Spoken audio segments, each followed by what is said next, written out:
I'd like to call the regularly scheduled Plan Commission meeting to order. Let the record reflect it is Thursday, April 1st, 2021 at 7 p.m. This is Chairman Garrett Gray speaking.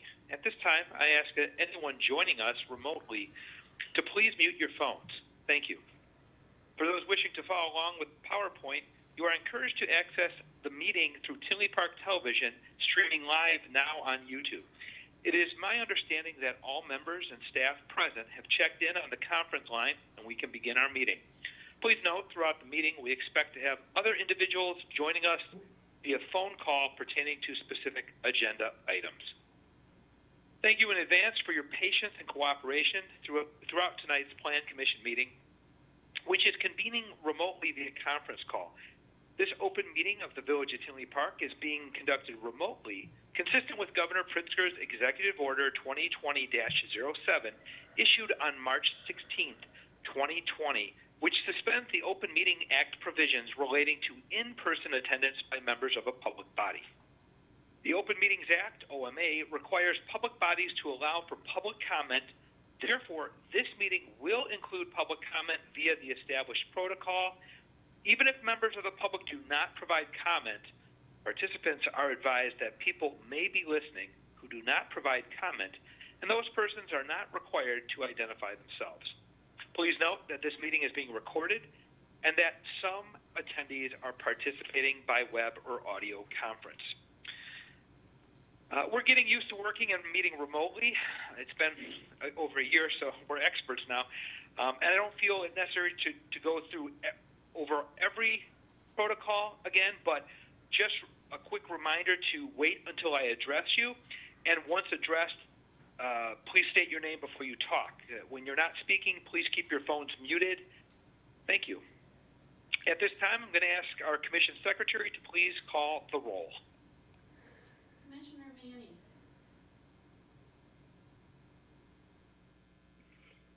Present. Commissioner Gatto. Here. Commissioner West. Here. Commissioner Gaskell. Present.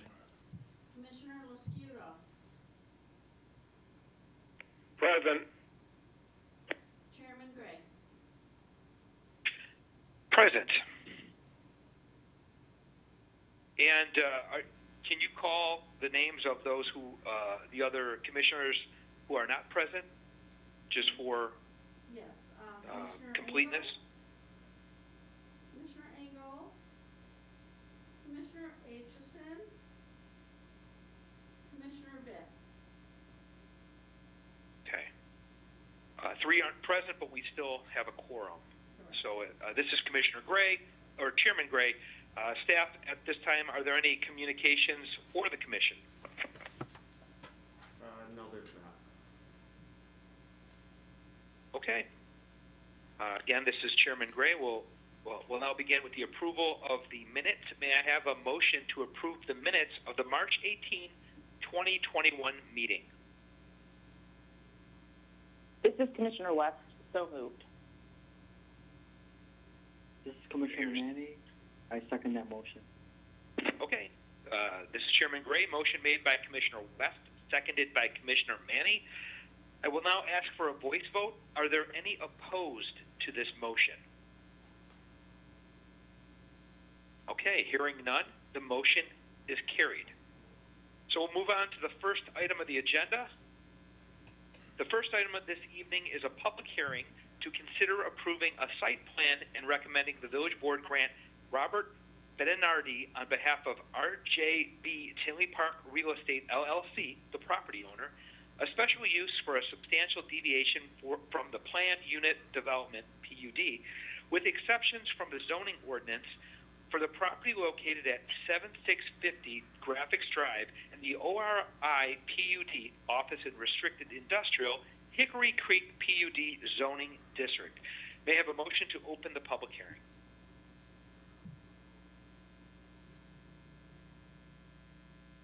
May I have a motion to open the public hearing? Make sure you're unmuted. Sorry, this is Commissioner Gatto. So moved. This is Commissioner West. Second. This is Chairman Gray. Motion made by Commissioner Gatto, seconded by Commissioner West. I will ask for a voice vote. Are there any opposed to this motion? Hearing none, the motion is carried. Anyone wishing to speak on this matter will be sworn in before they speak after the staff's presentation. I do have confirmation that notice of the public hearing has been published in the newspaper. So staff, please proceed with your presentation at this time. Sure. Thanks, Chairman. This is the second meeting for this one, so this is the public hearing with the workshop happening prior to this. So we went over it in detail a couple weeks ago. I'll kind of get the Spark Notes version for anybody that wasn't here for that, and then I'll kind of focus on the couple of issues that were outstanding at that meeting. So this is a request by Bettinardi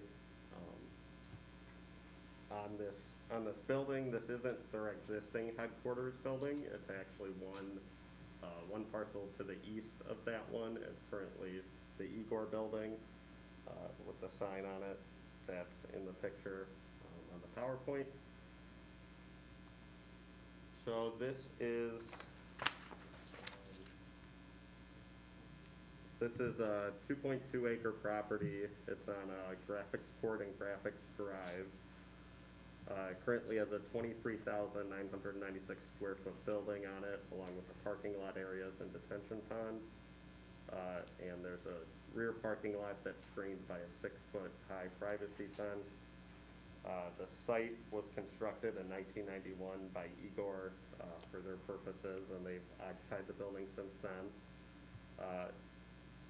The PUD is kind of unique in that the zoning that's over this was kind of put in place after that building was constructed. And there's 4 properties that are out there that kind of precede the actual PUD zoning, so they're a little bit older than the rest of the buildings, but still fall under that planned unit development, the PUD regulations that are out there. And so on this map, those 4 properties are there on Graphics Drive in blue, and then that overall PUD is outlined there in red, and is largely a industrial park, ORI PUD zoning.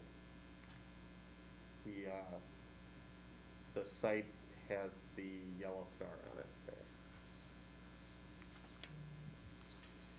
So the proposed use of what they're looking to do here is really to add an addition on that existing building that's out there. So it'd be a 7,176 square foot building addition on the north side of the building that would allow for a 31,172 square foot building total. There would be 2 tenants, so Igor is going to stay as a tenant, although they sold it to Bettinardi, and then Bettinardi would occupy part of the building as well. So there is an agreement there for them both to kind of occupy it. They'll have their own spaces, but then there will kind of be some common areas shared, including the docks, bathrooms, some areas like that, kind of between the 2 spaces. So the uses themselves are kind of the light enclosed manufacturing, office, warehousing, and distribution between the 2 tenants that are permitted in the zoning district. So largely, this is just here for the PUD deviation for that really relates to the building addition, and then their site plan approval here as well for some site changes that they're proposing. The kind of 2 major ones are, well, there's the building addition itself, and then there is some additional guest parking that's being added to the southwest corner. And then there is going to be a dock added to the east side of the building, and then some asphalt area, drive aisle added to that side, so that way a truck could potentially pull in there or back out from that dock area on the east side of the building. And the dock really allows for kind of cross-access through the building, as well as for multiple docks to be occupied by multiple tenants in there at one time. So it really kind of helps their internal processes within the building. And so when we reviewed the overall site plan, there wasn't too many concerns. The front parking area was kind of the primary concern that came up. And I'll kind of address that a little bit more. Here's just an image of kind of the general site circulation of a truck through the property, and how it can access the site. And you can see the two dock locations there on the building that would be present on the building for a truck to access. Parking wise, there is existing, there's 80 stalls, with the building addition taking up a large portion of the asphalted area in the back. They're proposing to have 74 stalls total. 3 of those will be ADA, which will bring the site into compliance with the accessibility code requirements. The required total is only 62, so they do exceed the required parking stalls for the site. And then they are proposing those kind of 5 new visitor stalls that'll be in the front of the building by the main entrance.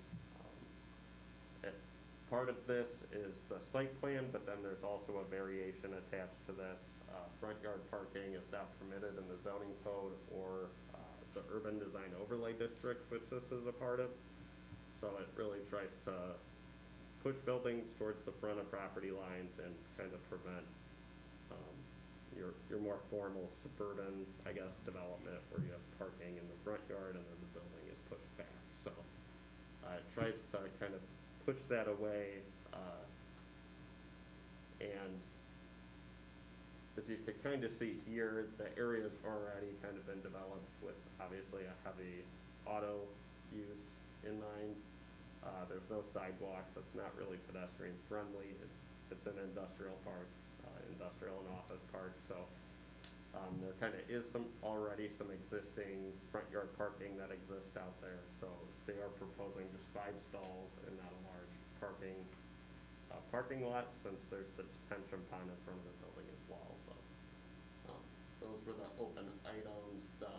For that front yard parking, the 2 kind of recommendations staff had and Plan Commission kind of agreed with was, 1, making sure there's a walkway that is in front of those parking stalls, so that way visitors don't need to walk into the main drive aisle and then over to the door through the parking lot. So there was that, and then to make sure that basically it was illuminated efficiently out there. So the petitioner revised their plan since the workshop meeting, and they added a walkway in front of the parking stalls there. It does require a retaining wall to be added just because of the slope towards the pond. So it'll be a retaining wall and then a railing there as well that's required due to the drop off. So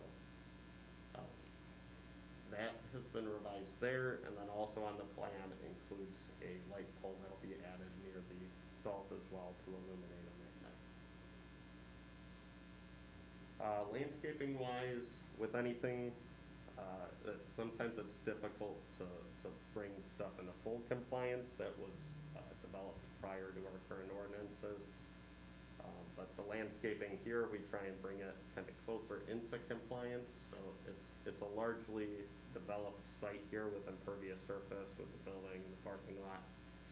But they have added landscaping where they can around the back of the building, and as well along the parking lot on the west side and in the northwest corner of the lot. So you can see here where they're adding some new landscaping to the site, kind of give it some fresh landscaping around the building and around the entrances. Architecturally, they're planning on making this look as close as they can to the existing building, which is 100% brick.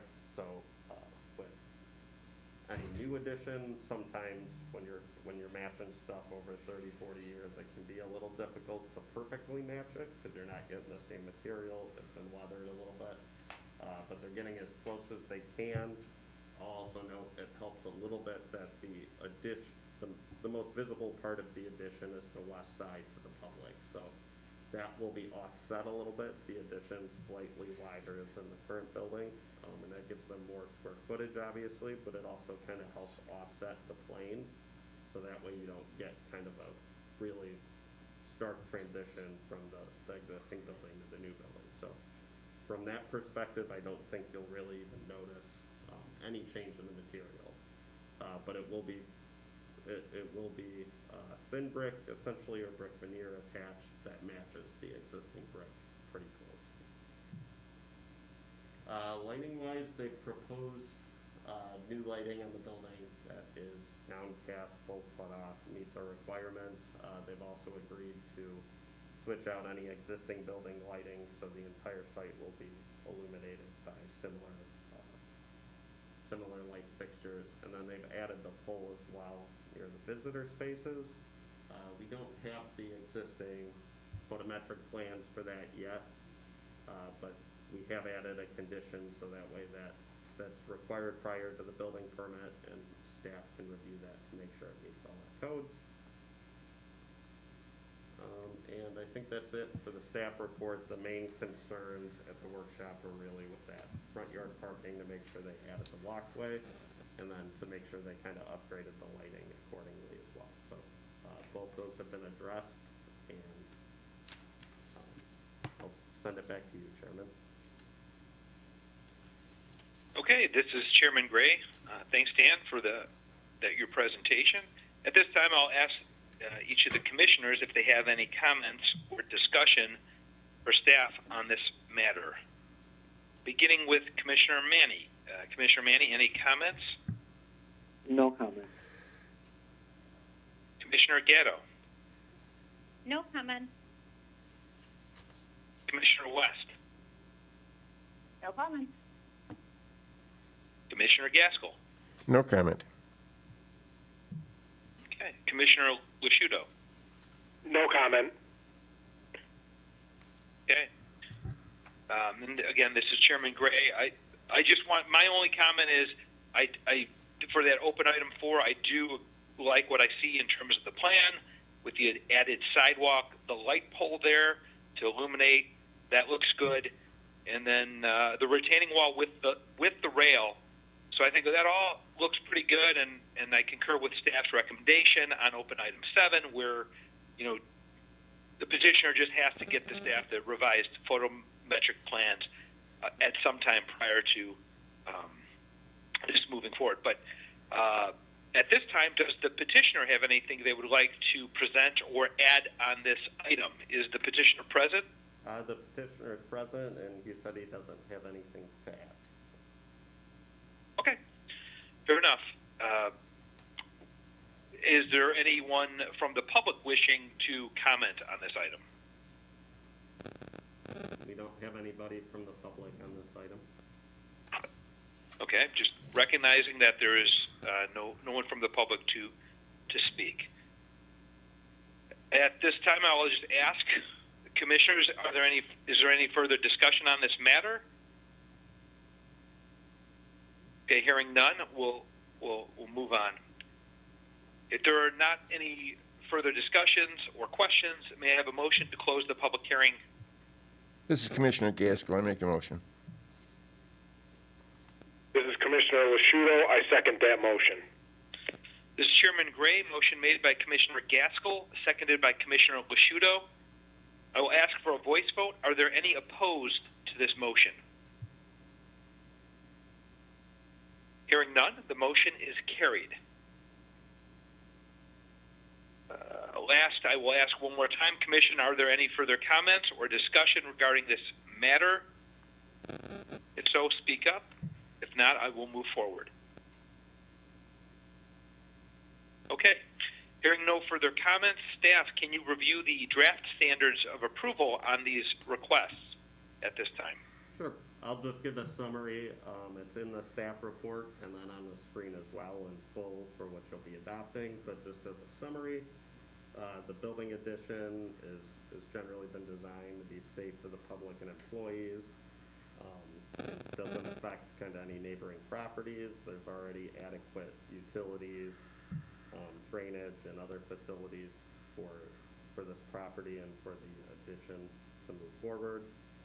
And the site circulation has been designed to be safe for trucks, employees, and the public to access the site. And in general, this is good for economic development, obviously with a building addition that allows an existing business to expand in the community and add some additional property value as well. That's it for the special use standards, and then we don't do specific findings for the site design and architectural guidelines, but those were essentially reviewed with our staff report and with your guys' review, and all found to be met within their design. Okay. This is Chairman Gray. Thanks, Dan, for reviewing the draft standards for approval. There are two motions for this item. May I have the first motion for the site plan approval? This is Commissioner Manny. I make a motion to grant the petitioner Robert Bettinardi on behalf of RJB Tinley Park Real Estate LLC site plan approval to construct a building addition with site changes at 7650 Graphics Drive in the ORI PD Office and Restricted Industrial Hickory Creek PUD zoning district in accordance with the plan submitted and subject to the following conditions. 1. Approval is subject to final engineering review and approval by the village engineer. 2. Approval is subject to approval of the special use for a substantial deviation to the PUD by the village board. And 3. Revised photometric plans and details of the light pole are required to be submitted and meet the village's exterior lighting requirements.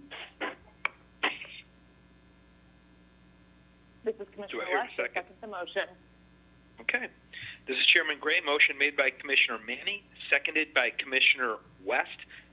Secretary, may I have a roll call? Commissioner Manny,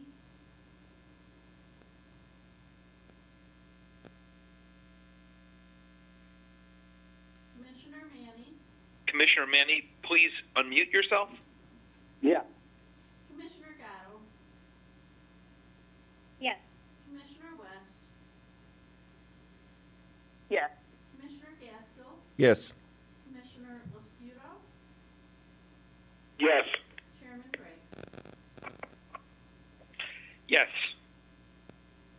This is Chairman Gray. The motion is carried. Commission, may I have a second motion for the substantial deviation?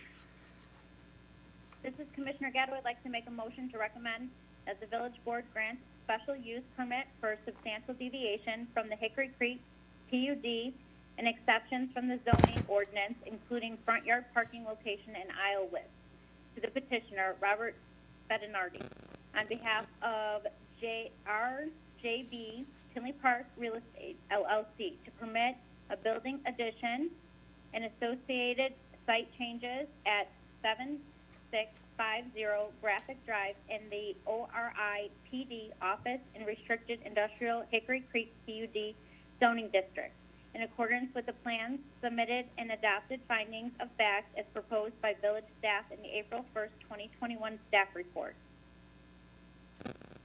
This is Commissioner West. I second the motion.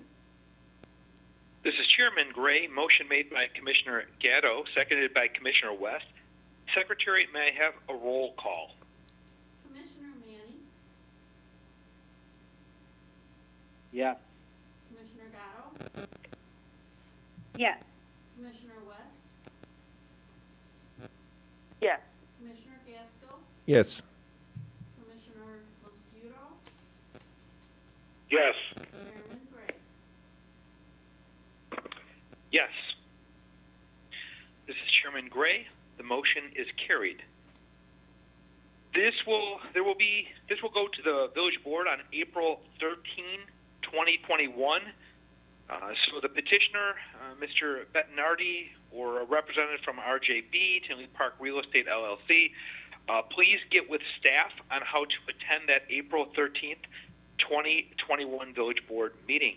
And with that, thank you for your time here today. I can follow up with them. Okay. Excellent. Okay, again, this is Chairman Gray. We'll move on to the second item on tonight's agenda.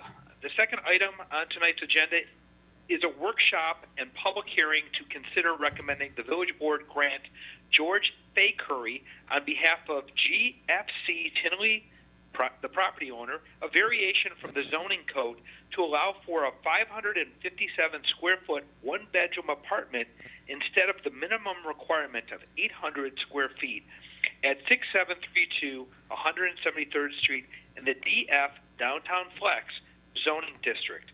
We will start with the workshop portion of the meeting. Staff, please make your presentation at this time. Thanks, Chairman. And as you said, this is a combined workshop public hearing, so sometimes we separate stuff into two meetings.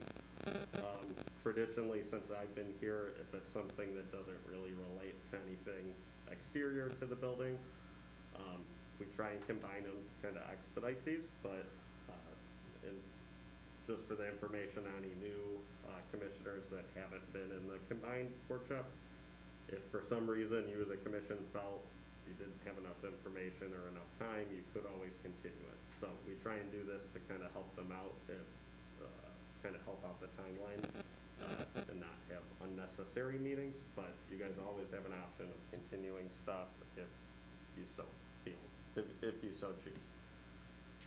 With that being said, this is essentially a variation for an apartment size. So the village has a requirement of 800 square feet for a one-bedroom apartment, and they're requesting one that's less than that on the subject site. So here it is. It's behind Urban, so for the most part, it's kind of hidden. It's the building on the right side of this screen, and then to the left of this is the Durbin's building and Durbin's banquets on the left side. So they've kind of been designed to kind of appear and look and be attached to each other. On the other hand, they are actually separate lots and separate buildings, but they're kind of interconnected, and they've been owned by the same owner for as long as I could look back and see, since 1989 when the office building was constructed. It looks like they've always been owned by the same owner, but are on separate lots technically. And you can see that here in the existing kind of site overview there. What's highlighted is the subject site. So it's a two-story office building that's approximately 8,250 square, or the site is 8,250 square feet. And the structure is 2 stories, 3,730 square feet in size. So again, there's 2 other lots on this property to the south of it, and those are the Durbin's bar and restaurant, as well as their banquet space, which is a little bit more to the east of it. So the office building that we're talking about is the Tinley Park, Tinley Center, Tinley Office Center, which is just the 2-story office building. There's 2 tenants currently in the building, which includes a salon and then a nonprofit organization office in there as well, and those are on the 2nd floor, with the 1st floor currently vacant on the property. So, and then Durbin's is the restaurant that occupies kind of the rest of the attached building that's there. The building itself and the attached Durbin's building aren't indicated in the legacy plan as being historically significant in any way, but they are obviously a visible part of the Tinley Park downtown, in an active site there.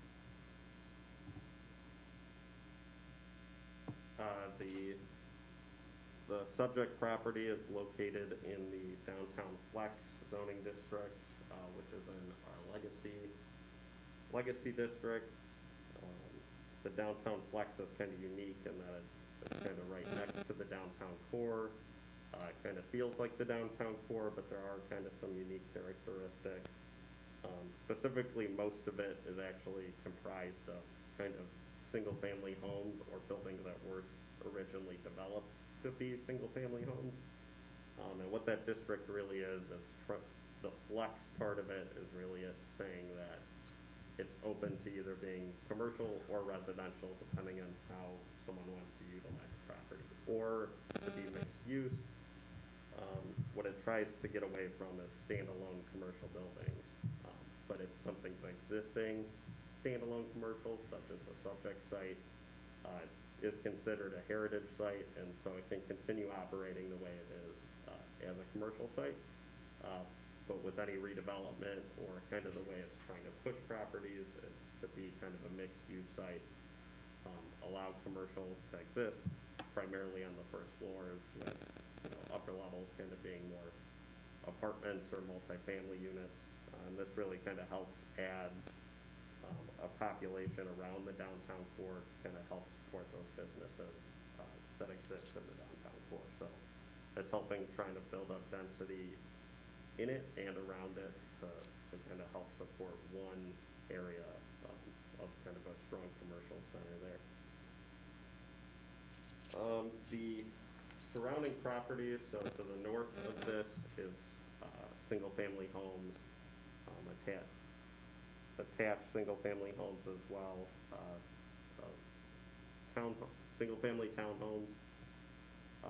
To the south of this is a mixed-use building that's got an apartment and then for nuts about butts. To the west of this is a professional medical office. To the west, that's kind of in one of those more residential style buildings that was originally a home. And then to the east of this is the former Central Middle School site, and then kind of to the southeast of this is really where kind of the Harmony Plaza, downtown plaza that the village is planning, is expecting to go there. And so here you can see a picture of the building we're talking about and the main entrance that's there. That's primarily windowed, and that's kind of an entrance to this office center. So the proposed use is really to add an apartment into the existing second floor space that would be 557 square feet. It would be a one-bedroom apartment, have a living room, kitchen, bathroom. It would, again, convert the existing office space that's there and would be below the 800 square foot minimum. That minimum kind of goes up, so the more bedrooms you add to a multifamily unit like this, the higher that goes. So a two-bedroom is 1,000 square feet and so on from there. And so the minimum usable floor area for multifamily dwellings isn't unique to the legacy district. It really applies to the village overall. And so I think that's kind of unique to think about, because there is some uniqueness to the downtown. Obviously, the plan is kind of to have some transit-oriented development there, which really means adding commercial and living around a transit, so really the train station, as well as having kind of some mix of uses and open space down there. So really compared to the rest of the village, it's a little more walkable. There's expected to be a little more amenities, public open space, things like that. So the plazas that are down there, parks that are nearby, things like that tend to be a little more reachable in this area compared to kind of some of the more auto-oriented areas of town. So it's really trying to add some of that kind of live-play work where you can kind of be in one area. With that being said, we're obviously not 100% to where we want to be in that vision, but there is still kind of some uniqueness there to our downtown compared to the rest of the town. So the request really for the variation is because they're kind of working within an existing building in a confined space to add this apartment. So they have one vacancy on that second floor where they want to add the apartment, so they don't really have any room to expand beyond that 557 square feet.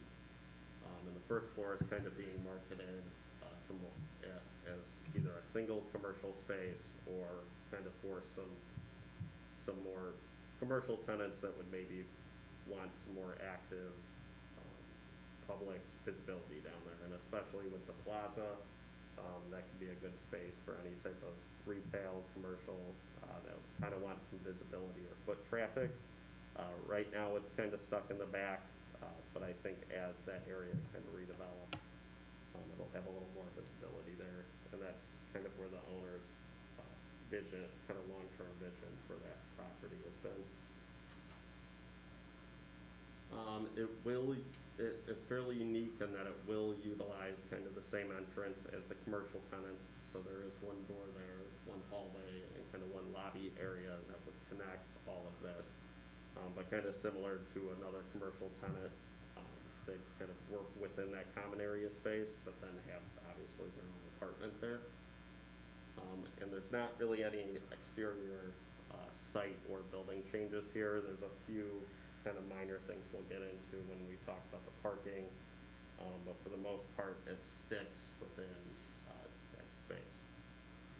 So here's the kind of overall layout of that property.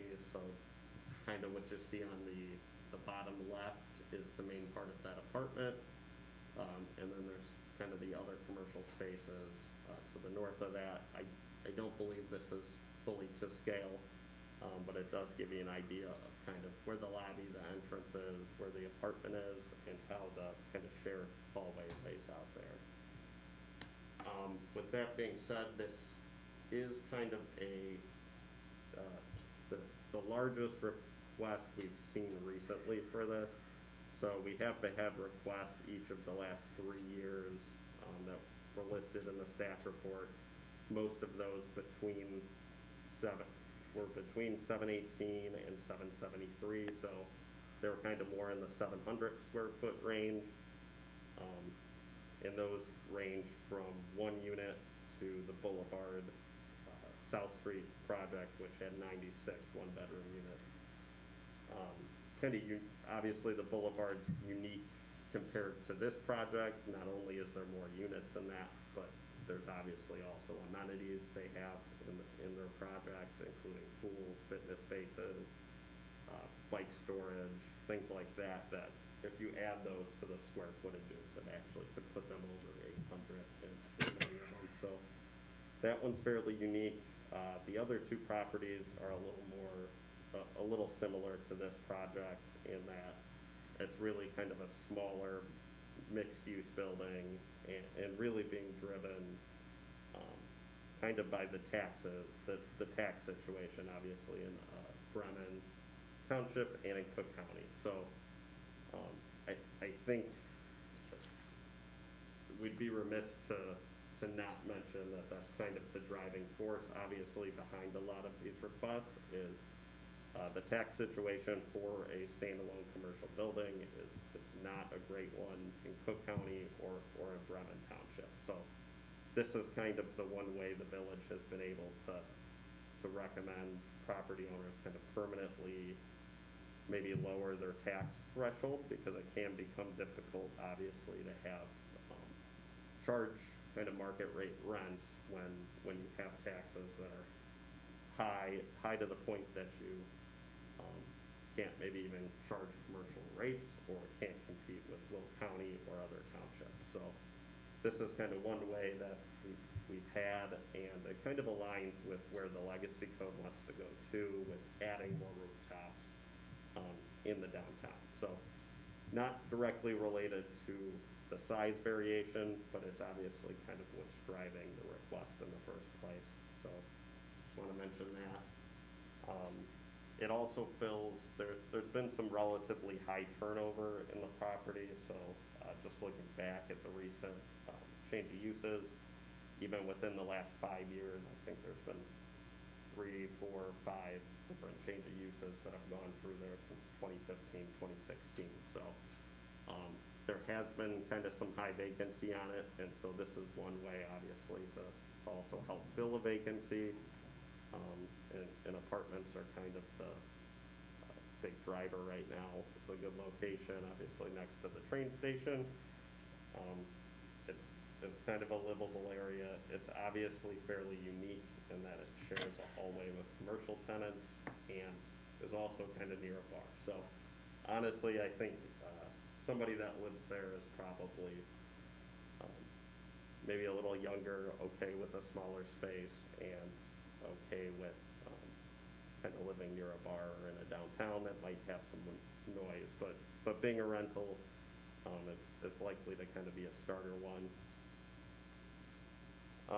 With that being said, I think it's key to mention that we've kind of recommended a condition that would clarify that this is really just one unit in this building. So, and it's really just a variation for one unit.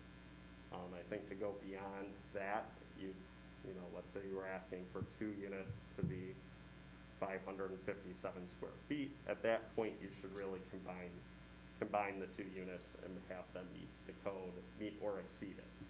So I think with one and it being an existing building is really where the petitioner has noted they kind of have a unique situation here. So our kind of one open item on this has really got to do with just, again, that variation in the request for that.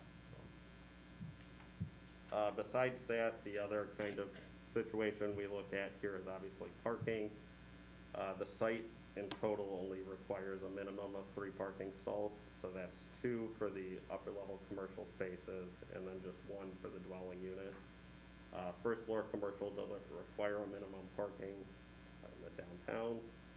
But the site obviously well exceeds that requirement. So the site itself has 17 stalls, but then there's actually a total of 26 that are shared with the Durban site. So at night, that's largely used by Durban's customers and employees, and then obviously during the day, it's used a little bit more by the office tenants, and there are some signs there that kind of limit the hours during the day for the office tenants, so that way kind of Durban's customers can't completely push out those convenient parking spaces.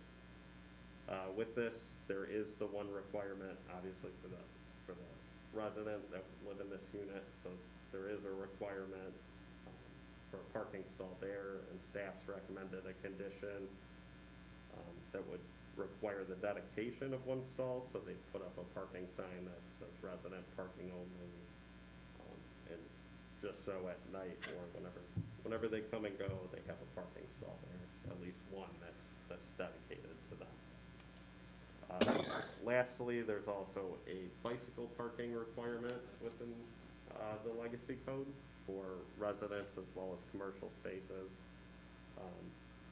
It's not retroactive, so existing commercial spaces don't necessarily have to put in bike racks.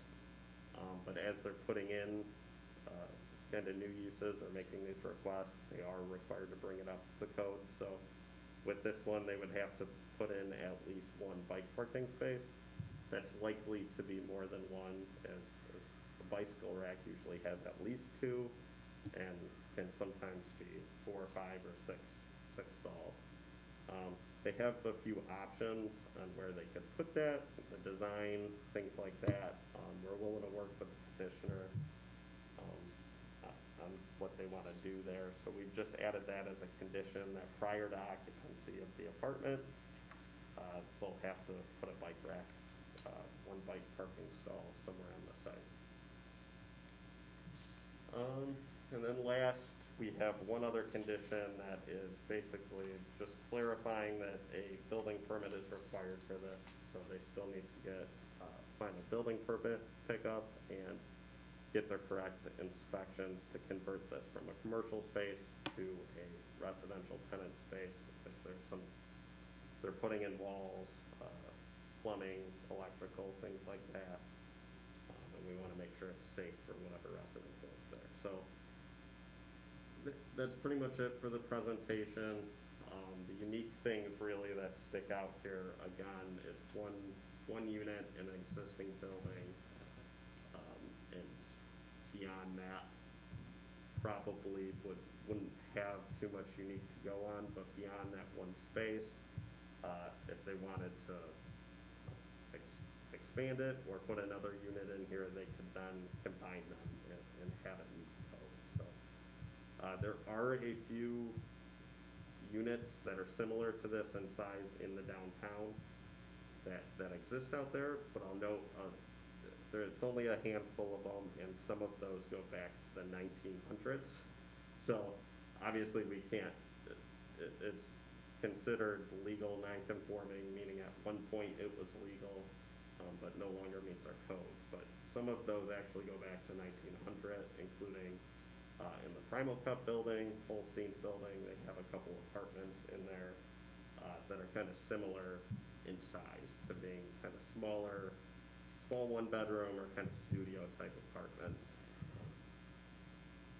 Again, some of those don't have formal special use approvals, but just stick with the land. They're not allowed to decrease the size at all or increase the nonconformity, but those kind of stick around. And with residential, it's kind of valuable, obviously, in Cook County, like I explained, for tax purposes, to make those a little more palatable for the businesses and the building. So that's it for my staff report, and I'll give it back to you, Chairman. Okay, this is Chairman Gray. Thanks, Dan, for that report. At this time, I'm going to ask each of the commissioners if they have any comments or discussion on this matter, beginning with Commissioner Lasciuto. Yeah, I mean, my only comment would be I understand, the variation here with such a small apartment, but just being in that district where, I can see this being, a perfect apartment for a younger person who, is probably going to be walking around downtown a lot and using the train possibly to go to work. I do understand that. And I do understand the tax situation. I mean, if there's a high turnover right there and they're having a hard time, filling the spaces, that's just putting burden on everybody else. So if there's some way that there is some sort of tax consideration that they'll get a reduction with residential, it could also help out the commercial aspect too, lowering rents. But that'd be my only comments with regards to this. Okay, thank you. Commissioner West, any comments? Yeah, so I just want to make sure that I heard correctly that there are some apartments in downtown that are similar size, because my concern was that this seems awfully small. Was that what I heard? Yeah, there's similar ones in size down there. They are not formally approved through a variation process that I know of, but there are some that kind of go back to being non-conforming from whenever they were put in, from some of them in the early 1900s almost. They go back that far. So there are some down there that are about that, in the 500 to 650 square foot range from what I can see. Okay, well, on that topic, and somebody please tell me to rein it in if this is outside the scope of what I'm meant to be commenting on, but the bedroom being about, I think it's about 10 by 10, that's not really even big enough for like a full-size bed. So I just kind of wondered if the petitioner had considered making it a studio, unless there's some reason that would be prohibited. They would be permitted to do a studio if they wanted to do that. It's the same requirement for square footage wise as a one bedroom. So if they wanted to combine the living and bedroom spaces, they can do that. I think they still have to have a closet for building codes somewhere. Yeah.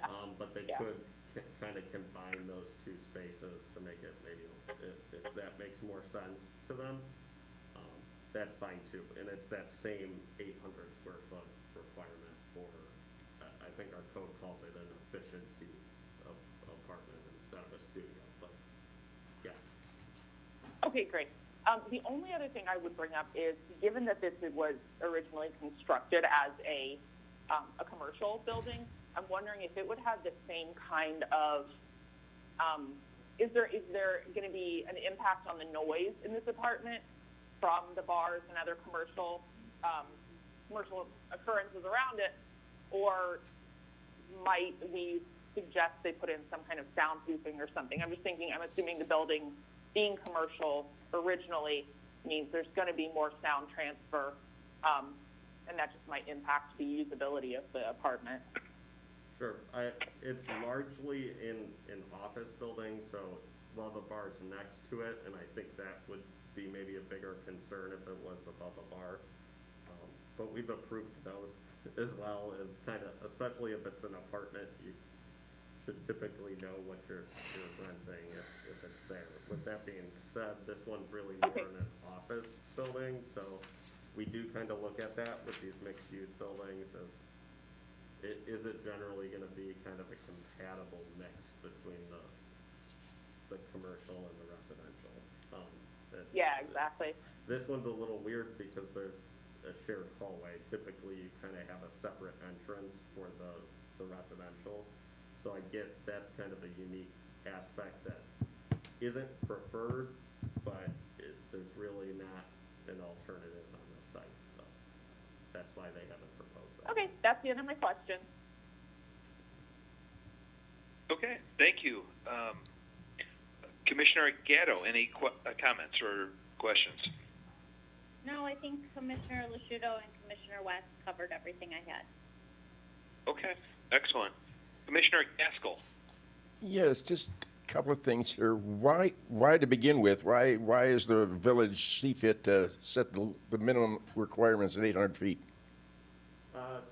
Good question. I did mean to kind of wrap that into why the requirement's there. I think it's really there to make sure you're kind of getting an adequate housing type out of it, that it's not really super tiny apartments, and specifically that there's not a lot of those really condensed together that could, I think, start creating problems. But it's really there to make sure you kind of don't get substandard tenement type housing, especially at large levels. So, like I said, I think with South Street, that would have been, you know, if you have 165 or 200 500 square foot apartments, that starts to kind of degrade the housing type. Sure, sure. Around. With one, it's a little less of a concern, but that's kind of why that's there, is to make sure if somebody's putting in a housing unit, that it's a livable space, essentially. So they're I asking do us think to, it's important to note that this is a very urban area, and there is no real standard of the industry. You could go to another community, and their minimum sizes would be less than 800. We did a study on that at one point, and downtown areas traditionally have smaller minimum requirements. So I don't know those numbers off the top of my head. This is Paula, by the way. But it's not unusual to see that kind of size in a downtown area. And it's moved a little bit in the last few years. I think it's moved more towards smaller spaces. It's just smaller spaces and a little more affordable units because rents have risen so much, and but salaries really haven't kind of at that same pace. There's been some desire to how can we get units that are a little more livable, a little more usable. I think people need less space too these days just because of electronics. So it's tended to skew more towards smaller units lately compared to, I think when the 800 square foot requirement was put in was the 80s, 90s, early 2000s, somewhere in there, where I think it was a little bit more, if you had kind of larger units. so substandard housing isn't a concern now? Is that No, what? it's still a concern, but I think the specific, you know, if you had to put an exact number on it, it's changed a little bit over the years. Because I think people were more used to larger apartments back then. It's skewing a little more towards, we don't need quite as much space. Mhm. But we obviously still want to have some kind of minimum to make sure, you know, we have a unit that's a livable space for somebody who's going to be a Tinley Park resident. Okay, But like some units in other towns, can, you know, minimums are 500, some are 600. yeah, but we're not talking other towns, we're talking Tinley Park. We have a minimum of 800 square feet per unit. You know, and this is, I mean, for all practical purposes, almost half. That's my thought.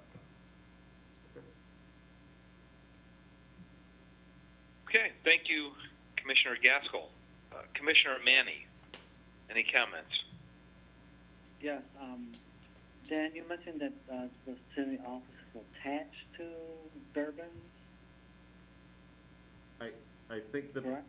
I think it's constructed to be a standalone building, but they do have shared walls there. So they're basically 0-foot lot line buildings.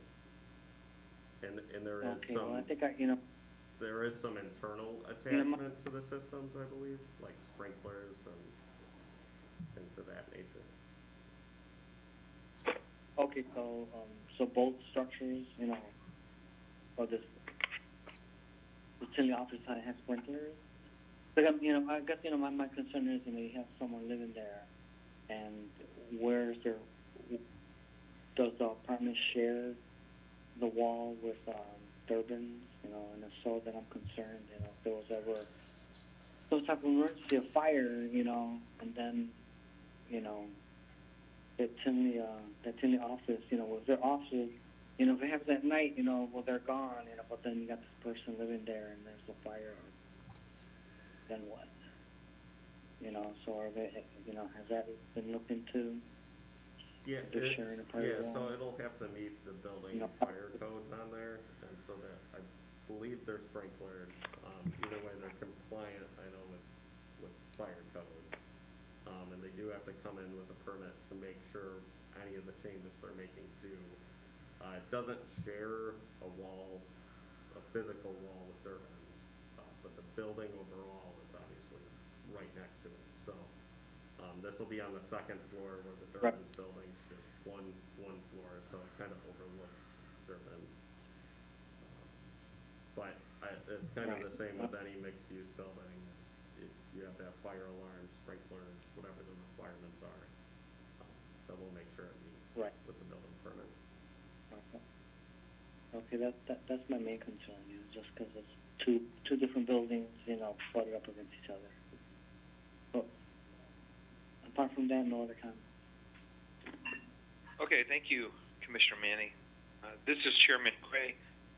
My comments, the big crux is that the open item number 1, right, on page 4 of 8 of the staff report, which is the fact that it is shy of the 800 square feet, and I think Commissioner Gaskell mentioned that it's almost half. And I think if it was something like 400, it would drastically affect that layout. I think Commissioner West voiced some concerns about the size of the bed that would be suitable for the bedroom, and it may have to be one of these kind of futons or something like that. But looking at the context of, is it adequate living space, looking at that footprint, even though it is a little bit smaller size, and I think Commissioner Lasciuto mentioned it, like if you were young and single and living in the downtown area and taking the train to work or walking up and down some of the pubs on Tinley Park, it may be a great starter for, to rent for somebody out of high school or out of college, whatever, where the smaller space isn't really a detriment. And I think there is adequate living space. My biggest concern, and staff has kind of addressed this, I think, and this was when Commissioner Gaskell was also asking about, what's considered substandard. And Dan, you had mentioned if the minimum was lower, the reason that it's put up at 800 square feet, my understanding, correct me if I'm wrong, is that you wouldn't want to have a developer saying, oh, wow, we can get more units in here, and all of a sudden those, it's maybe, it loses a uniqueness, and it may substandard conditions if people are trying to move families. Look at this, I do think of one person, probably single, probably young, right? But it doesn't have to be. But I couldn't imagine a big family living in that place. But so with that said, I do think it's okay with that smaller space. And as staff said, if you had somebody trying to do 2 units of 500, you would make them consolidated into one, meeting 800 square feet or more. In this case, 1,000 square feet. So I'm okay with it based on some of the things staff had in the report and as well as some of the things Dan said here tonight. I did walk the parking lot. I do see dedicated signs already for the businesses in that building.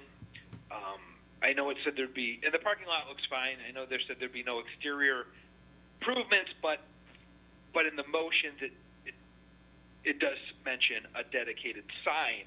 So I believe, just for clarification, that dedicated sign, and I believe that was, you mentioned it too, Dan, as a condition, and the bike rack as a condition for approval, and I concur with that. So with that said, I also wouldn't want to see something become a precedent or continually shrink, as Commissioner Gaskell said. If you are at like 400, I'd find that very, very hard to have something that would meet adequate living space, and so I think for a minimum and for an exception, I think the location, taking in some of the unique characteristics, I think this would be okay in my book. The floor plan looks a little tight, but it does look livable. With that, those are my only comments. And at this time, I'll ask if the petitioner is present and wishes to introduce themselves or have anything they would like to present to the commission on this workshop portion of this item.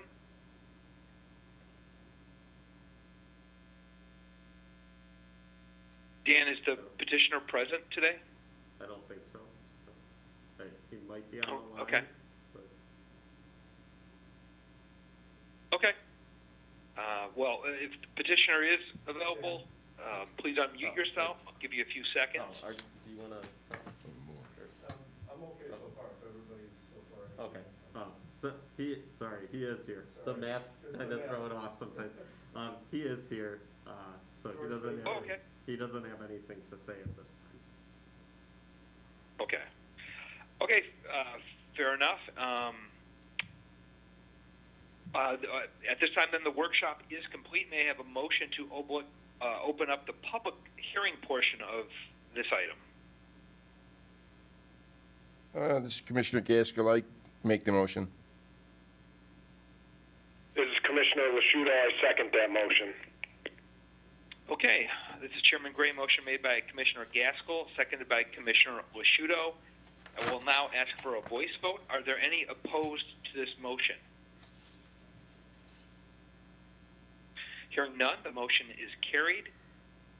I do have confirmation that the notice of public hearing has been published in a local newspaper. Anyone wishing to speak on this matter will be sworn in before they speak, but after the staff's presentation.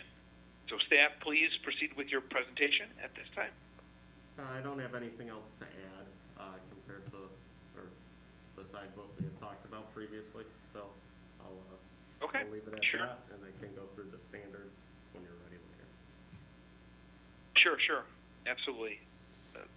I'm going to go back to asking the commissioners if they have any further comments or discussion for staff on this matter. Let's just check back in. Commissioner Manny, any new comments? No comment. Commissioner Gatto? No comment. Commissioner West? No comment. Commissioner Gaskell? No more. Commissioner Lashudo? Nothing further. Okay. This is Chairman Gray again. Does the petitioner have anything they would like to present or add on this item at this time? And if so, I'll have to swear you in. No, I don't think he does at this time. Okay. Fair enough. Is there anyone else from the public wishing to comment on this item at this time? Yes, there is. Dan, is it? Yeah. Okay. Yeah, if you want to go up to the podium, and then they'll swear you in. Okay. But, Do I need to, you want me to state my name and? yeah, if you want to state your name. and Okay. you can swear. My name is Lisa Daly. I'm the Executive Director of Love Inc. of Tinley Park, which is one of the residents in the building, or tenants, I suppose, not a resident. Chairman, if you want Okay, Lisa, yeah, absolutely. Okay, Lisa, do you swear or affirm that the evidence that you are about to give will be the truth, the whole truth, and nothing but the truth? Yes, I do. Okay, and if you could please sign in and state your name and address on the sign-in sheet. Okay. Okay, no, okay. I don't have The floor any, is yours, yep. yeah, I'm sorry. I don't have any concerns necessarily about the size of the apartment.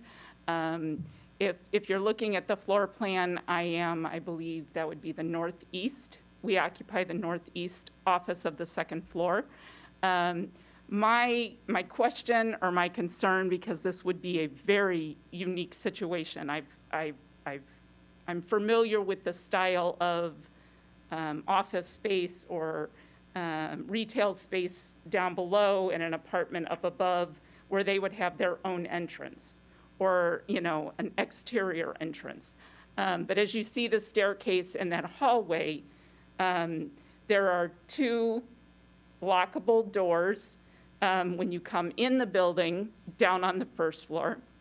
And then upstairs, there is a door at the top of the stairs that can be locked, but it's all glass, so it's not security in any way.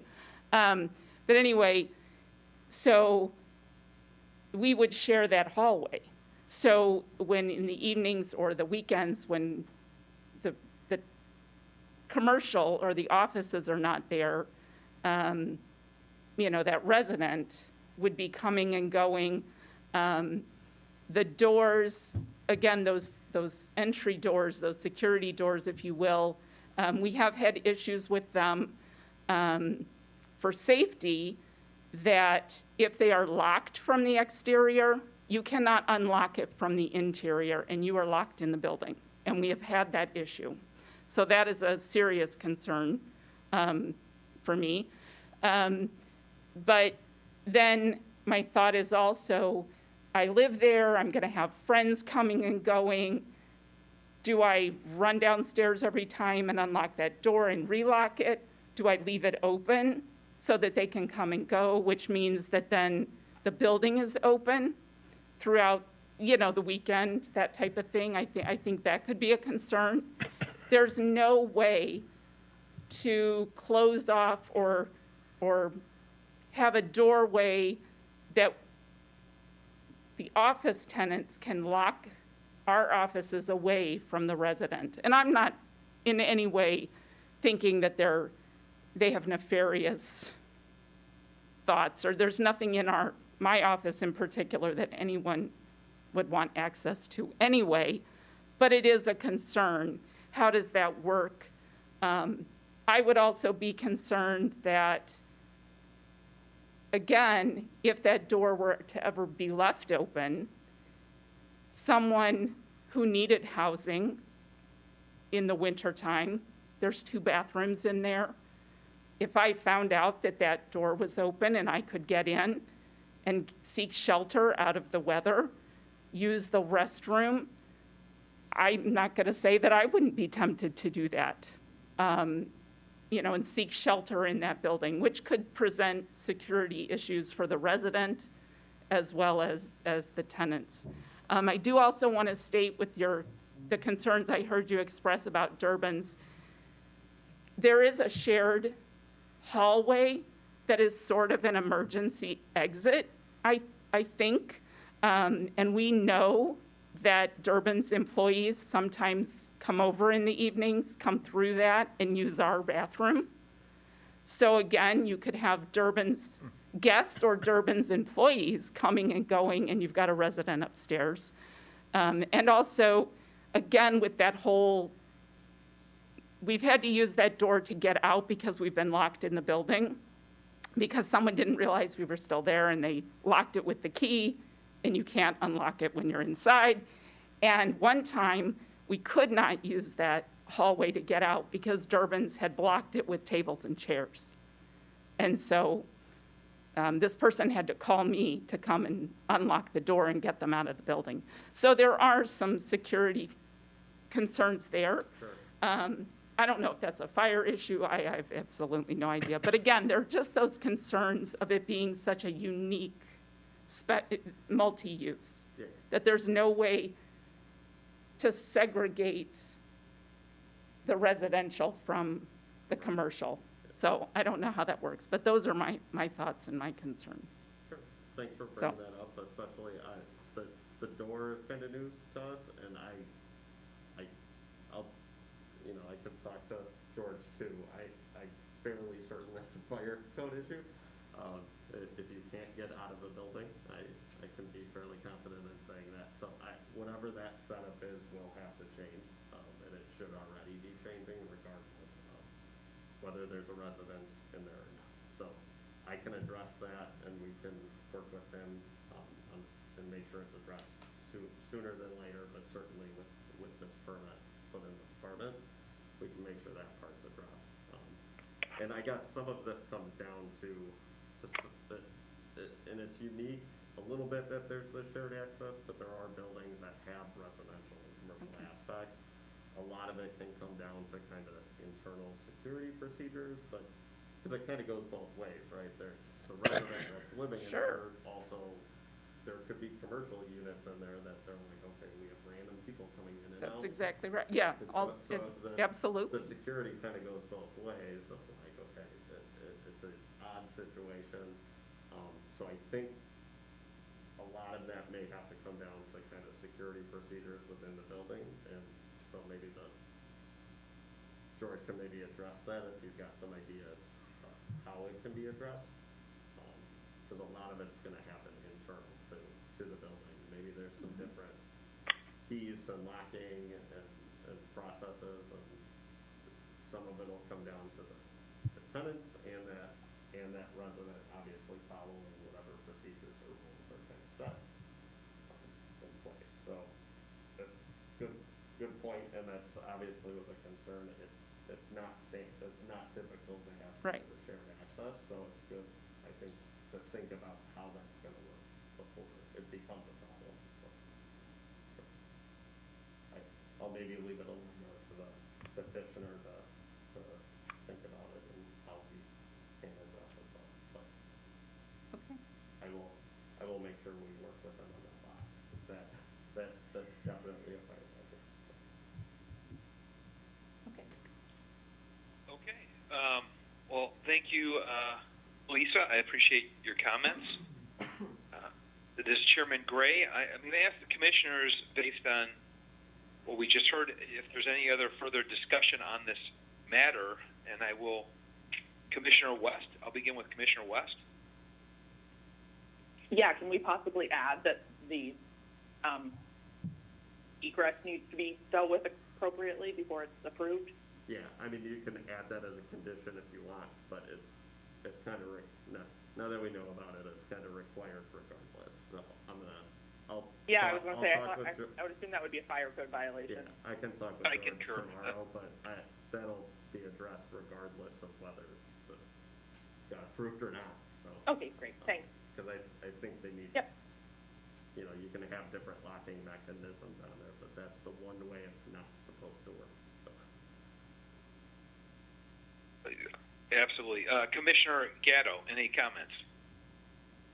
No, nothing else. Okay. Commissioner Manny. Yeah, I just want to echo Commissioner West, comment, have to have that resolved, Okay. Excellent. I concur as well. Commissioner Gaskell. Nothing now. Commissioner Lasciuto. Just want to state that I also concur with the door locking issue. Okay, great. Yeah, and this is Chairman Gray. I concur as well. I think Dan mentioned it too. Like, security is one thing, and I feel for the tenants. And as Dan mentioned, it actually goes both ways too. But if it locks and you're locked in the building and you can't access that Durbin store because tables or something at times, God forbid somebody dies in a fire because they could not get out of the building. So, it absolutely has to be looked at for security procedures in the building, but some locking mechanism that allows the proper people, whether it's tenants and the resident for that building, to get in and out freely when they need to. So to echo what Commissioner West said, definitely add that in as that it is appropriately addressed and taken care of to the satisfaction of, I guess, both the fire department and staff before being approved. I would absolutely concur that has to be some sort of addition to any motion for tonight. So with that, if there's not any further questions or discussion, Well, George, do you wanna address that? I don't know if there's anybody else wants to make a comment, so I'm just refraining until the end. Okay. Is there any other public comment? We have another comment, Chairman. okay, sure. Hi, my name's Elizabeth Crum Roberts. I'm representing Sonabella Salon and Spa. We are right next to Love Inc., right at the top of the stairwell, and that's where our little reside. We are right across from where the apartment would be situated. And I wanted to say that I do agree with Lisa. All the things that she brought up were all points that we had as a whole discussed together. There is a new tenant in the building below us, so I don't believe that she's aware yet, but we haven't discussed, haven't talked to her. But yes, all those are very valid points, because as of right now, there really isn't an emergency exit to that building. So everything's on the main floor. So none of the windows on the upstairs floor is open. So if there was some sort of thing happen and we get caught up there, it's going to be a massive problem. And when it comes also to having somebody, say, you were saying somebody younger renting the place out or what have you, I have no problem with being across from somebody. I have no problem with somebody living there. It's more along the lines of the security on the building. If, we're allowed to, per our lease, we can have security systems in our area that we pay for and what have you. But there's no provided security on the rest of the building. So example, like she said with the lock, the security lights in the parking lot hardly ever work. And some of us are there very late at night. And so what if this is a young woman also that is renting this place out by herself, or a young man for that matter? That is something that needs to be addressed. There needs to be some security for this building. So with that being said, that's really all I have. So thank you very much. Okay, thank you, Elizabeth. And I was remiss to ask you if, in retrospect, you swear or affirm that the evidence you gave was the truth, the whole truth, and nothing but the truth. Yes, sir. Okay, and can you please sign your name and address on the sign-in sheet? Yes, sir. But thank you for your thank you for your comments for today. Thank you. At this time, I'm going to ask if the petitioner, George, do you have anything to add at this time? Not at this moment, unless everybody else is done in their room, if there's anybody else wants to make a comment.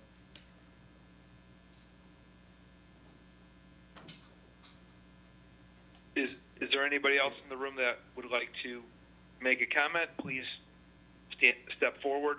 Yes, hi. My name is Cecilia Escalante, and I'm also the other, not employee, tenant, along with Elizabeth Roberts in Sonabella. And I also echo both their concerns, Lisa and Elizabeth's.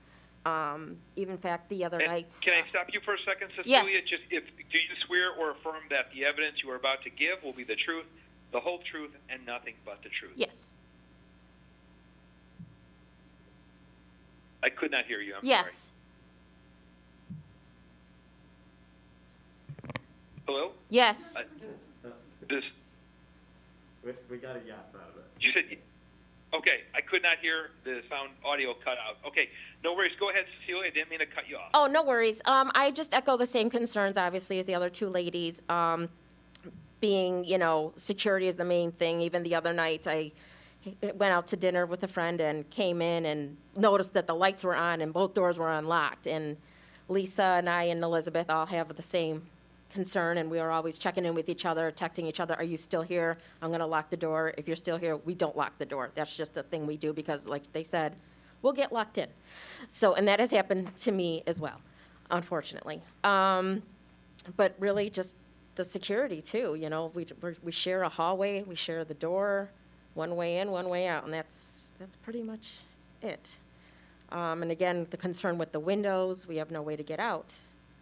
And, you know, being a woman too, that's not the best ideal too. And, you know, we get a lot of people from Durbin's that come through. It's a little spooky there at night when you got the drunks coming through at, 10 o'clock at night. They're standing out there, and we barely have that little light that shows up above, like where the greenery is in that picture. That's pretty much all we have, and then with, it doesn't come on till sometimes 8 o'clock at night, 9 o'clock at night, so, and that's if it works. So that's definitely a concern, is the security. That's really all I have. Thank you. Okay, and Cecilia, if you can write your name and address on the sign-in sheet. Yes. Thank you, we appreciate it. Thank you. Thank you. Hearing these additional comments, if any of our commissioners have anything else to add, please speak up at this time.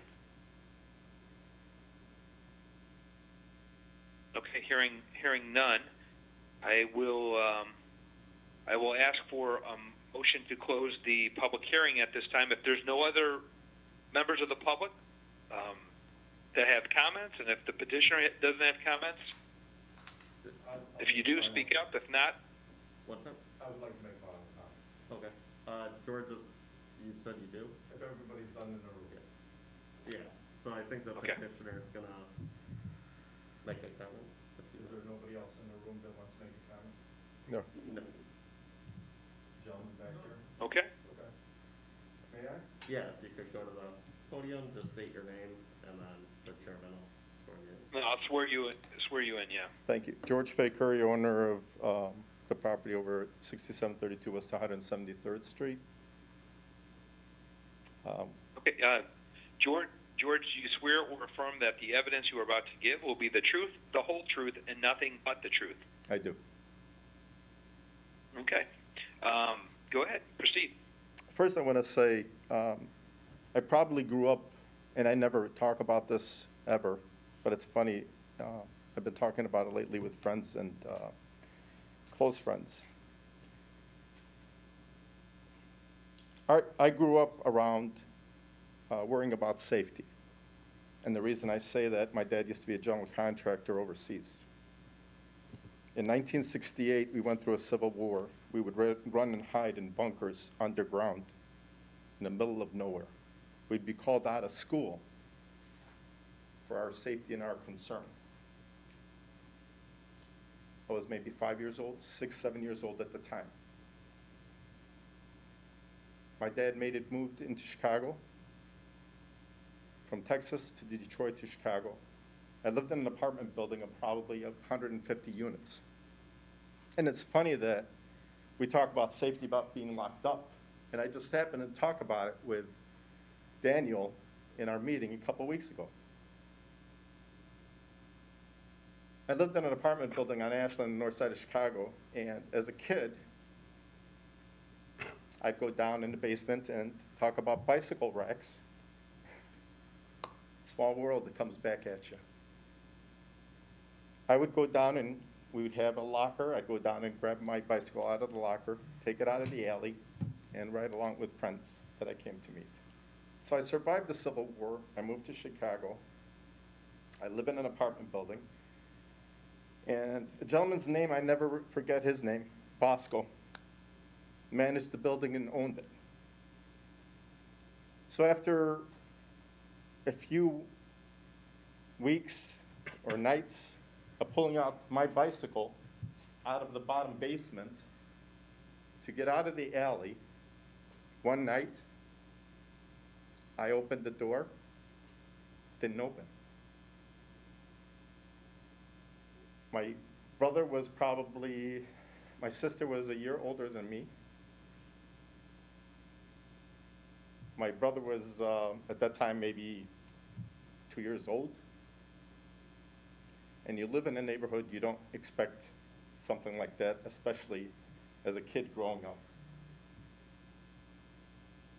But you grow up strong, and I grew up strong, and I was taught to grow up strong, and I teach my kids to grow up strong. I raised 5 kids, very successful, very proud of them. Why am I giving you this spiel? The door she talks, let me finish. The gentleman, Bosco, locked the door and locked me in the basement that night for a couple hours before my parents tried to figure out what happened to me.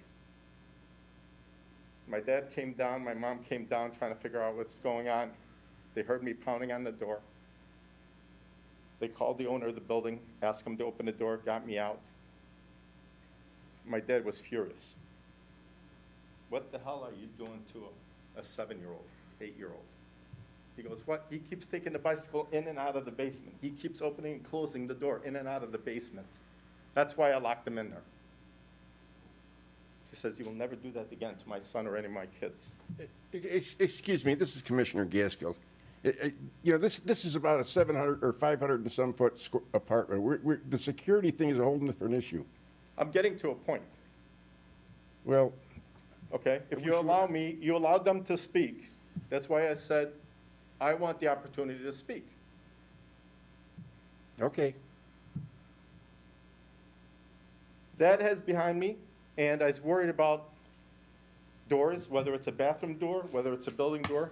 Goldilocks installed the locks on this building, right down the street. Goldilocks was paid for their services. The incident that they talk about was brought to attention Goldilocks, and they told me they will correct the problem. I'm in the building 2, 3 times, 4 times out of the month. If it was mentioned, I may have forgotten again, but I told them to correct the problem, and I'm sorry that the problem wasn't corrected. 2, I've learned to use combination locks on doors. There's a bypass mechanism on the door when you put the combination locks. Is anybody familiar with that? And those are coded lock combinations that you use to enter the door. They use them in banks, they use them in restaurants, they use them in high security areas. I use them. And guess what happens? People come in, whether from the office, and it's 9 out of 10 because they know, and I told them that, they can turn the lock the other way. The door stays open, and it means anybody can walk in on you and not on you. So we added, not in this building, this is another building I manage and own. I added deadbolts, which says vacancy, occupied, or vacant. Now I realize that none of these are working because human nature is just like, we're lazy. You can put 1,000 locks, and I'm happy to do that. The issue with the Goldilocks and the locks to the entrance and out, I will put and have that problem corrected first thing Monday. And I will be there and make sure that it is corrected. Not just for your safety, for my safety and our liability. Okay? And you know me. I was side blinded to see, I had to take 3 times a look. At first I saw Celia, and then I'm like, and I said, I know these people. And nobody said anything to me. She did mention let me finish. She mentioned cameras, and I said, you're welcome to put cameras. If you feel not safe, we have not had any issues in the building in the past decade. Forget the last 5 years. The issue with Durbin's, I can tell you that side hallway, I was just there 2 days ago, 3 days ago, I asked John McCulley. I opened the door, I said, I'm just checking. And nobody ever said anything to me. I just walk in there and see it. The fire inspector was there last week with me and did a walk through the building. So this has been a continuous issue with Durbin's leaving stuff in the hallway, even up till 3 days ago. I had it all cleared out, if anybody saw it. And I come back a week later. There's either tables or chairs on the side. The back door is covered again. I mean, I can only preach so much. And I don't want to be, excuse my language, the A person to call the village to make a complaint, say, hey, Durbin's isn't cleaning up their act. Okay? I've had issues with Durbin's. Going to real estate taxes. which folks here don't realize it. A lot of buildings are vacant. The past 3-4 meetings in this building here have been the people to vacate or ask for variances for their property because they're being bombarded with taxes. I explained to you in 2018 or 2017, our taxes went up from $52,000 to $55,000 to $95,000. That's a $4,000 a month increase. Tell me, are you going to pay for it? Are you going to pay your share for increases in taxes? The young lady, Lisa, who's sitting here, I haven't raised, and she's only been here the last 2 years. Sir, if you could address the commission. No, but it's just, one of the tenants, and Link is one of them, I haven't raised their rent because they're a nonprofit organization, and I like to give back to society. And that's my way of giving back to them. Add a discounted rent as well. So when somebody comes up and I'm sign blighted, I get concerned that, hey, this hasn't been issued, can you address it again? Absolutely. There's text, there's emails, there's phone calls. Again, that didn't happen. I am happy to take care of these issues because they concern me more than they concern you or any of my tenants. I'm not here to try and do something temporary. I love Tinley Park. I love the people in Tinley Park. I love the neighborhood. And talk about tenants, it is a mixed-use property. It's not the first, it's not the last. And you can see in today's society, people are downsizing. The young couples today are getting smaller. People are not having 5 kids, 10 kids. You're asking me I'm talking too much. There's relevance, exactly what's going on in our society. People are not having big families. I'm attracting a young professional, as I spoke to Dan in our meeting, person who's successful. I'm not putting some schmuck apartment there. I screen people for background checks, credit checks, all the other for through Avail Properties. I get the report within 24 hours, and it reflects their credit score. So I'm not putting anybody just to put them in there. And I'm not putting an apartment of anything below the kind of quality that we're expecting to attract. All in all, security, people living there, people staying there, and attracting the right people. Yes, I do have a young lady who just came aboard. I actually did it with her month to month. I gave her a small room. She's got 3 kids. She's a single mom. And I said, you know what? Somebody gave me an opportunity many years ago. I can afford this opportunity for you. If you can do it in 3 months, 6 months, come back to me and tell me I'm ready to take the whole space. I told her about the apartment upstairs. She is very full aware of it. Okay? As you are. We only found out through this. And I never got that letter. We had no. I have never received that letter. Well, I told people, and I told them, maybe not Cecilia, but you are aware of the apartment, and you are aware of the apartment. No. You did not make us aware of the apartment because we kept asking you, Okay. and you joke about it. Okay. So don't tell me you did. Again, either you want to see the truth or you don't want to see it. You're right across the hall. We have no reason to. They're right across the hall. And I have no reason to lie either. The door's always shut, even when you guys are working in it. Dan. But you've been Sir, working if you on guys it. can just keep it to the commission, though. Anyway. It'll help the conversation. $4,000 a month increase on tenants. Even Durbin's, I had to pay $45,000 to an attorney to get $200,000 back, and we're only getting right now $75,000 back out of $200,000 that he owes. That's why this apartment is going in. That's why I have trying not to increase taxes, whether it's for Link or other ones. We do 2.5% to 2% increases and try and keep the building up to date. I did the parking lot 2 years ago. I want to keep the building healthy. I want to keep it attracting the right people. And I am in downtown area. I am in a busy district, and I wanted to see it busier because I don't like to see empty buildings. I don't care for Amazon. I'm a single operator. I'm a business owner and a property owner and a builder. I've been through it, and I know it better than anybody else. So I appreciate the comments early from the board. They were very positive, and some of them had their concerns, and I appreciate that and respect that. and I respect my tenant's opinion, and I will correct the problems that need to be addressed. And I appreciate the opportunity to speak in front of all of you, and I'd like to be a long-term person involved in Tinley Park and other parts of the city and in the state. Thank you. Okay, thank you for your comments. George, at this time, I'm going to ask our commissioners if they have any further questions for discussion at this time, and I'm going to go down the list. So, Commissioner Lasciuto, any comments after hearing everybody speak? I have no further comments. Okay. Commissioner Manny. No further comments. Commissioner West. No comment. Commissioner Gaskell. No comment. Commissioner Gatto. No comment. Okay.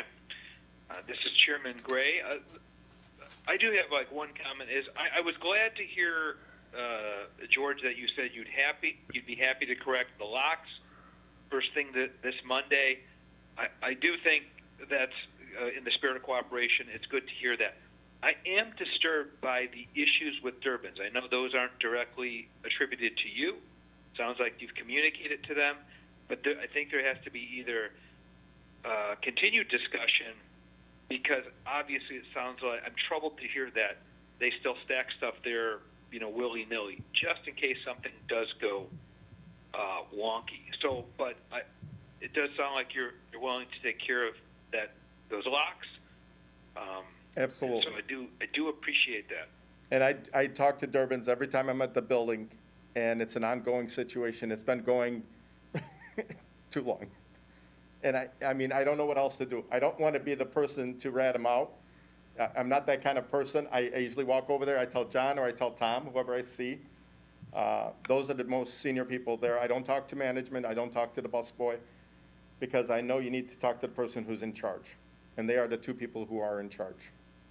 But, maybe just send an officer there on Tuesday, Wednesday, maybe it'll shake them up a little bit and then let them know and follow up in a month later, just to make sure it's still being done.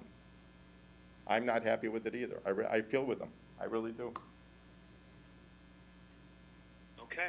And I can give Okay, you, well, thank you. I can maybe give you the contact for our fire inspector if you don't have it, and maybe that's a good. That's where it belongs. I know Dan Reardon really well. I've known him for over the years. I don't want to be the one. If you know there is an issue there as the property owner, I recommend you. I know, but I approach it, and it's just, it's happening too much. And I've been, literally every time this past week, it's been on and off. Sure. I mean, they put stuff to the side, then they fill up the room, and then they put stuff to the side. I'm like, come on. Well, if they're not fixing it for you, then you personally need to blow the whistle. You need to go to the fire department. You need to file a complaint with the fire department. It's issued to the village board right here. There's nobody better than that. You guys have it in your hands. I asked for an inspection next week and follow in another month. Well, I mean, a notice is out to everybody. Sure. I'll just recommend, if you know there's an issue, you contact our department. I would just say right now, send somebody out next week. I'm going to tell you that. Sure, I'll talk with our fire department. Thank you. I would also recommend you contact them about the locks and the egress in our building department, because I'd rather not have you do it again. So let's make sure it actually meets our building and fire code, because there's a certain way it needs to be set up to exit the building. So I'm with you. If you're running down an exit egress route, you have to be able to get out. And so Right. normally there's panic hardware and stuff. and Right. there's not. Push bars. There's ways to Yeah. get around it. Yeah, Latches. I will put push bars there and get rid of that, but Sure, there's latches. and they've been told not to come into the building at night or use the bathrooms there.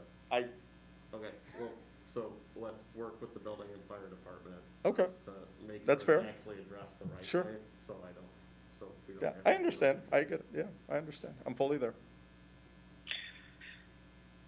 Okay, this is Chairman Gray. If there's no further questions or discussion, may I have a motion to close the public hearing? This is Commissioner West, so moved. This is Commissioner Manny. I second that motion. This is Chairman Gray. Motion made by Commissioner West, seconded by Commissioner Manny. Thank you. I will ask for a voice vote. Are there any opposed to this motion? Hearing none, the motion is carried. And I'll again ask, just Commissioner, are there any further comments or discussion regarding this matter? If so, just speak up. If not, we'll move forward. Okay. Hearing no further comments, staff, can you review the draft standards for a variation? Sure. One second. So similar to the other one, we'll just do a little summary of what we drafted here. And they're in the staff report as well as on the screen as well. So the standards for a variation are really that the request is to reuse an existing commercial office space with a fixed footprint that's smaller in size of what's permitted for residential use. The variation is not,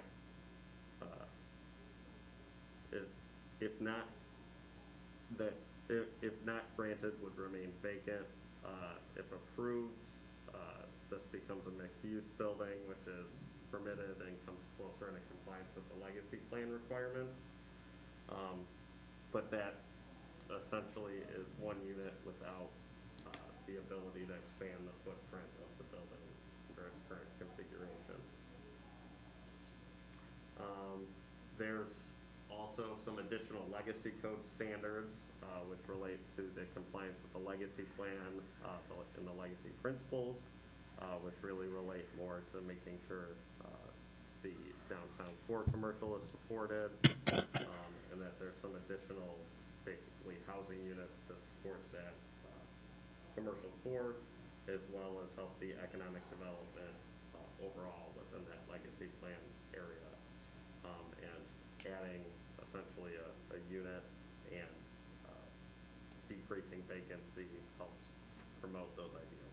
So those are the drafted standards that we have for you guys to adopt or changes you see fit. And that's it. Okay. This is Chairman Gray. Thank you, Dan, for going over those draft standards.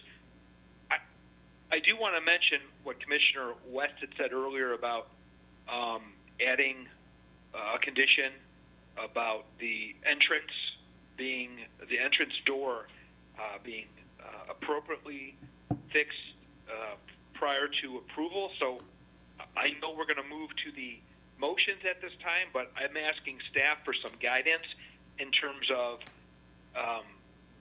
what verbiage do we need to use for that condition in the motion? Sure, I think you can just kind of generally say that any building or fire code issues with the entrance will need to be fixed.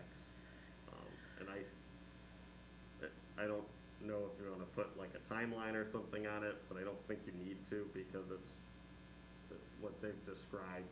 We'll have addressed separate from this anyways, but I get the need to put it in there. So I would just say that prior to permit issuance or occupancy, that the ingress and egress, the door will be fixed. So however you want to word that, I think you can keep it kind of loose. I think he's looking Sure. for some suggestions, Dan, so I would just suggest that any fire-related and security issues are addressed prior to occupancy. Do you have that, Commissioner West? Yes, I do. Thank you. Okay, great. Okay, thank you, Paula. Thank you, Dan. I appreciate the clarification. So at this time, may I have a motion for the variation? This is Commissioner West. I make a motion to recommend that the village board grant a 243 square foot variation to the petitioner, George Fakery, on behalf of GFC Tinley LLC, to permit a 557 square foot dwelling where the minimum usable floor area is 800 square feet at the property located at 6732 173rd Street in the DF Downtown Flex zoning district, in accordance with the plan submitted and adopt findings of fact as proposed in the April 1st, 2021 staff report, subject to the following conditions. 1, a parking stall shall be dedicated to the apartment tenant with appropriate signage. 2, a bike rack with at least one bike parking space for the apartment tenant be installed. 3, the variation is limited to one unit within the building and no other variations for unit sizes shall be sought, as they should first be combined to create a building. Be combined to create. 4, a building permit is required to be submitted and approved by the building department before proceeding with any work. 5, any building or fire code issues must be corrected prior to occupancy. This is Commissioner Gatto. I second that motion. This is Chairman Gray. Motion made by Commissioner West, seconded by Commissioner Gatto. Secretary may have a roll call. Commissioner Manning, Yes. Commissioner Gatto, Yes. Commissioner West, Yes. Commissioner Haskell, No. Commissioner Mosquito, Yes. Chairman Gray. Yes. Okay, this is Chairman Gray. The motion is carried. This will go to the village board on April 13th, 2021. So, Mr. Fay Curry, please get with staff on how to attend. Obviously, you're there in person, so you have that option. But get with staff to confirm your attendance. And thank you for your time today and for everybody's time today. Yeah, he's not in the room right now, but I'll say it'll go to April 13th and then April 20th as well, within the code. So there'll be 2 village board meetings there. Oh, correct, yeah, since it was unanimous. Okay. With that, we will move on to item 3. The third item this evening is a workshop to consider approving a site plan and recommend, I actually have the wrong, it's a workshop on Sunset Estates Townhome Development located at 6864 and 6900 179th Street. Architecture, site plan approval, annexation, and final plat approval, rezoning, and variation. Staff, can you please make your presentation on this workshop item? Thank you, Chairman. This is Paula. There is an error there you see on your slide where it says it's a public hearing. This is a workshop, not a public hearing. So we have 5 items that we're going to be reviewing and analyzing this evening. The first being rezoning. We have 3 parcels, and as I'll get to in a moment, 2 of them are an unincorporated Cook County, so they'll have to be annexed, and the other one will be a rezoning as well. We're going to do site plan and architectural review. There's a variation request as well for a rear yard setback. And then we have 2 plats that will be reviewed, the annexation plat and the subdivision plat. So if we go to the first slide, I want to put this in context in terms of making sure we all understand where it is located. Still kind of in the downtown area. This is just outside of the Legacy District. It's west of Oak Park Avenue on the north side of 179th Street. We had the recent townhome development, Union Square on Oak Park Avenue, but this is just down the street, just west of there. Let's go to the next slide, please. I want to put this in context of the various districts so it's clear. This property is not in the Legacy District, but a portion of the property, and you'll see parcel number 1 shares a boundary with the Neighborhood General Legacy District. Parcel 2, the south of that, is immediately adjacent to an R6 zoning townhome development. And then parcel 3, which is west of that, is in the village and is zoned R1. So you can see that it's a little bit different in that a portion of the property we have to make sure to get annexed and then rezoned, and then another parcel we are looking to rezone it from an R1 to an R6. The R6 zoning district provides for townhomes. It's consistent with the zoning to the east and the southeast of this property. Therefore, that's the zoning district that staff is recommending we look to take this property so it can accommodate the proposed development. The property to the north is in the village, is in the village, but is owned by the village of Tinley Park. It's part of a comprehensive stormwater area. It's undeveloped and will not be developed. It's got considerable floodplain in it. It's an area coined Settler's Pond. But there really is no direct access there except on Sayre Avenue, and hasn't really been developed for any kind of recreational purposes.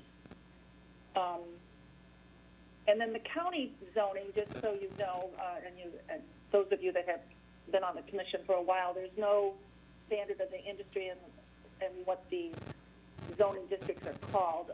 Our single-family zoning districts are different than what is in the county, but I just wanted you to know that the county district for the parcel 1 and 2, as well as the area south of there, is an R3 district, which in the county represents a single-family residential large lot development, and that's what you see on those properties when you go out there.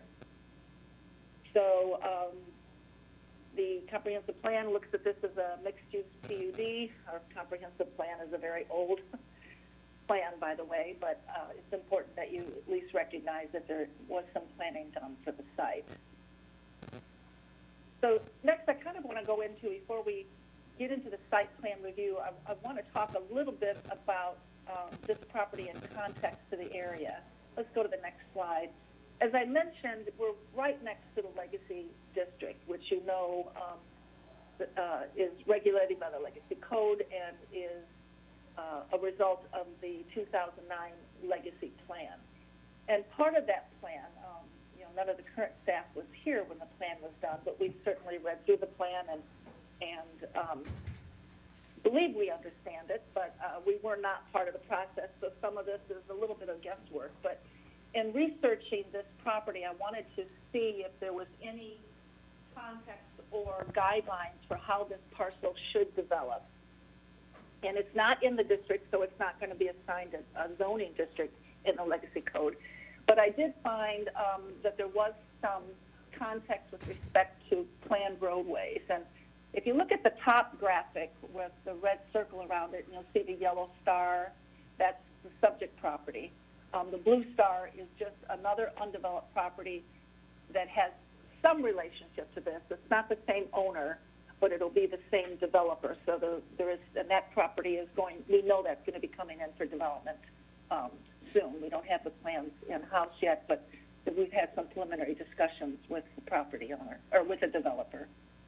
But you can see in this plan, it's called the Roadway Framework Plan, that there was a proposal to take a road and connect Oak Park Avenue to Sayre Avenue in east-west direction, kind of jogging around Settler's Pond. We could only guess that probably the intent was to provide some access to what might have developed for recreational value. Other than that, I'm not really sure. What I tend to do when I look at a master plan, like the Legacy Plan, you look at what the intent was behind these graphics. And as I mentioned in the staff report, this roadway framework plan attempts to provide the missing links in some roads in promotion of a grid street pattern. For example, on that same graphic, you'll see the red dashed line that extends 178th Avenue. So most of the downtown older area was subdivided on a grid pattern, and yet there are roads, and you probably know some of them if you are familiar with the downtown area, that aren't fully developed. Now, this plan shows 178th Avenue as a guide to look at as its extension. But if you know the area, you know that probably won't develop in that manner a lot because of the existing patterns of development in that area. But the Legacy Plan, like we have spoken to you many times, is just that. It's a plan. It's a guidebook. It sets out goals and vision statements for the area. But when I start to look at graphics like this, which are hard-lined, I have to look at it and try to make sure that it still makes sense in context to how we are developing in that area now. When I read the plan, it mentions that The intent of the framework plan was to reinforce the importance of connecting these roads, current and future. And yet, if you look at the red dashed lines I put on that graphic, this proposed road goes nowhere, does not extend past Sayre to the west, and does not extend east past Oak Park Avenue. And it isn't even a midline east-west road like 178th Street. And probably more importantly, if you look at the other graphic just south of this, that is actually in the legacy plan and just a few pages past the roadwork framework plan, and it's called the proposed street framework plan. And I'm not, again, I not to criticize the plan, but we weren't there to really understand all the thinking that went into this. But you can see in the same exact area there was a different road being proposed, and this was an extension of 68th Court in a north-south direction. So possibly, they were the riders at that time were trying to contemplate certain scenarios of what could happen in that area and get to give future planners ideas of what could happen. But what we did as staff is we took this project, we took the proposal that the petitioner provided us, and we brought it forward to our development review team. And I'm not sure if we ever really talked to you about this, but we do have an interdisciplinary team that meets. We try to meet monthly or every 6 weeks. During COVID, it's been difficult.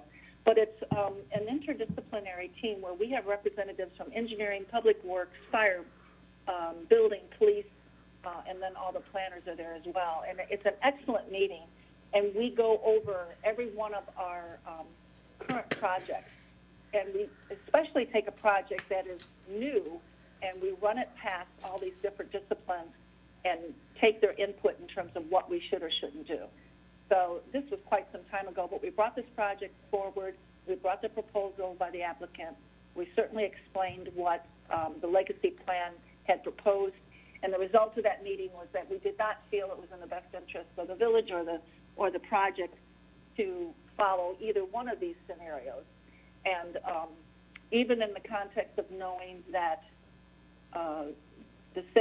that the developer for the parcel on Oak Park Avenue will be coming forward with a plan, we felt that any kind of interconnection between these two developments would only provide actually maybe a shortcut to someone that might want to avoid the intersection of 179th and Oak Park Avenue.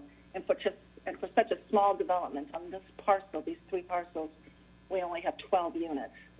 So I know it's a little bit long, but I wanted you to understand what the context of that was, because you will be seeing a plan coming up, within the next couple months probably for the property off to the east. So that gives you a little context to that.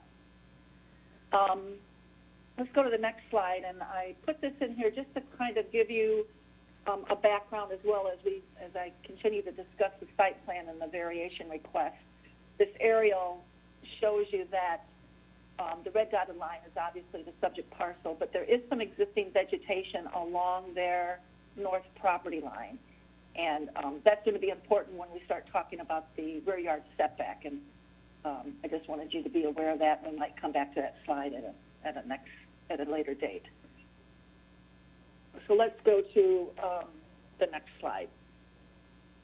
One of the interesting things about this parcel is that I'm jumping ahead of myself. I want to give you this all in terms of a context of what they're proposing. They are proposing a private street, the street there that you see running north-south in the middle of these three parcels called Argos Court.